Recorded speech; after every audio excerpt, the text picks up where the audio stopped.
Bíblia para a Igreja. O Sermão do Monte, com Heber Campos Júnior.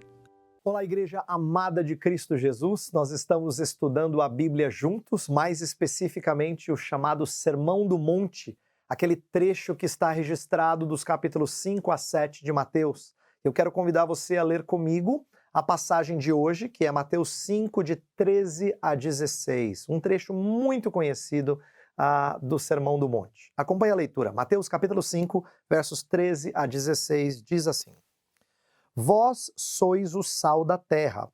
Ora, se o sal vier a ser insípido, como lhe restaurar o sabor? Para nada mais presta, senão para lançado fora, ser pisado pelos homens. Vós sois a luz do mundo.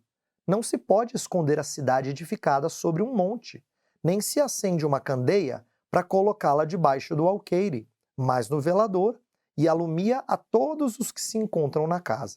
Assim brilhe também a vossa luz diante dos homens, para que vejam as vossas obras e glorifiquem a vosso Pai que está nos céus. A passagem que fala sobre sal da terra e luz do mundo é muito conhecida e nós usamos essas analogias com frequência.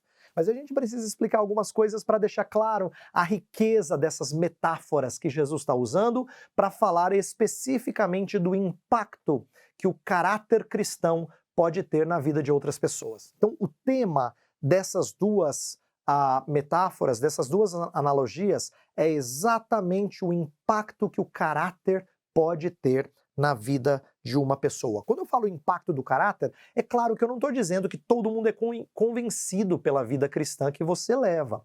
A gente sabe que vivendo numa sociedade tão anticristã, tão opositora da mensagem cristã, é claro que vai ter muita gente que vai perseguir você por causa da sua justiça. A última bem-aventurança deixou isso muito claro. Mas a ideia que Jesus quer trazer é que esse caráter sempre vai ter algum tipo de efeito sobre pessoas. Ainda que alguns ou vários não sejam convencidos, alguns certamente são impactados de forma significativa. Isso é visto em outras partes da Escritura. Homens como Daniel conseguiram a admiração de ímpios pela sua conduta. A mesma coisa com José, vivendo no Egito, também admirado pela sua conduta. Então a verdade é que o impacto do caráter genuinamente cristão existe. Ainda que nem todos respondam a ele bem, certamente vai ter o efeito sobre alguns. Essa é a promessa do nosso Cristo, de que o nosso testemunho não é vão. Agora vamos entender o que Jesus está querendo dizer por sal da terra, luz do mundo. Existem aqui algumas semelhanças e diferenças entre essas metáforas. E eu quero que você observe comigo o que elas significam. Porque, tendo entendido o que o texto quer dizer, fica muito melhor para a gente tirar lições dele para a nossa vida. Então, o texto está falando primeiro de algo que você é, não algo que você faz. Tem a ver com identidade. Sal da terra é a ideia de aquilo que era usado para colocar na carne, para que ela não apodrecesse numa época que não tinha refrigerador, certo?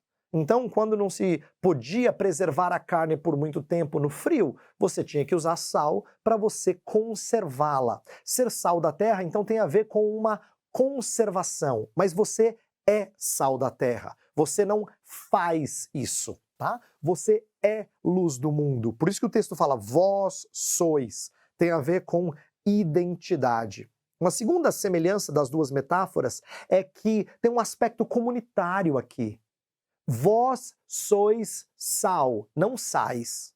Vós sois luz, não luzes.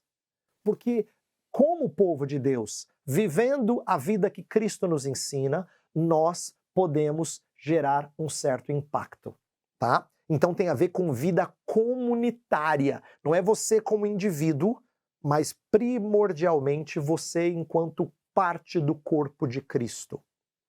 Uma terceira semelhança é que a ideia é de utilidade para os descrentes, para a sociedade ao seu redor. Você é sal da terra, você é luz do mundo. A ideia é que você é útil na vida deles, você tem um propósito na vida deles. Agora, se essas metáforas têm semelhanças, elas também têm diferenças. Por exemplo, o sal, ele tem uma ação negativa. Eu falei que o sal era usado para que a carne não apodrecesse, então ele está impedindo algo de acontecer. Essa é a ideia de uma ação negativa. Ele faz com que algo deixe de acontecer, não é? Já a luz é o contrário, ela tem uma ação positiva. Ela ilumina, ela espalha ou dissipa as trevas, tá? Então, se um tem uma ação negativa, o outro tem uma ação positiva. O sal, ele tem uma ação secreta. Ninguém vê o sal atuando, não é? Você coloca lá o sal na comida, o que acontece? De repente ela está saborosa. A luz não. A luz é bem visível, é bem nítida, é bem claro o seu efeito. Então, isso é interessante porque ao falar de sal e luz, Jesus está usando metáforas bem conhecidas e bem claras para o povo da sua época, mas enfatizando alguns elementos comuns, ao mesmo tempo que complementares, porque existem diferenças de atuação entre o sal e a luz. Agora, à luz desse ensino, que tipo de lição a gente pode tirar? Eu quero tirar dois tipos diferentes de aplicação para a nossa vida. A primeira é uma exortação, que é a seguinte: o texto fala que nós estamos no mundo, mas não podemos ser do mundo. A luz é do mundo, é verdade, mas ela não é vencida pelas trevas, senão ela deixa de ser luz. O sal é da terra, mas ele não pode se confundir com terra, porque nesse caso ele deixa de salgar. Então nós estamos na sociedade, mas nós não podemos ser cooptados pelo sistema pecaminoso que nos cerca. Então, a primeira exortação é que crente não vive a vida cristã agradável a Deus de forma isolada de pessoas. Nós não somos chamados para viver num gueto cristão. Nós somos chamados a viver dentro deste mundo. Lembra, Jesus Cristo falou assim: não peço que os tires do mundo, apenas que os guardes do mal, Pai. Jesus orou para que nós fôssemos guardados de maneira incontaminada, mas fazendo parte do mundo.